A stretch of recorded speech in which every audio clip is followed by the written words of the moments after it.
Welcome everyone, let's add a deleted app back onto our iPhone.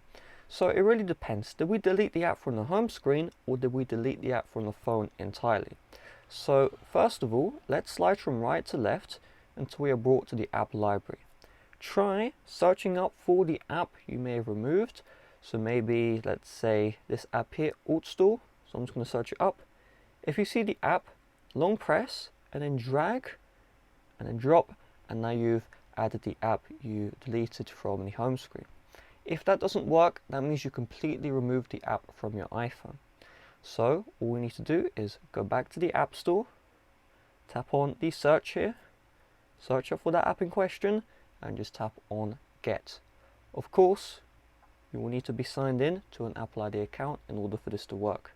If you watched this far and you didn't download an app from the App Store and you got it from somewhere else, then you want to use the Store app because Store always works 24/7.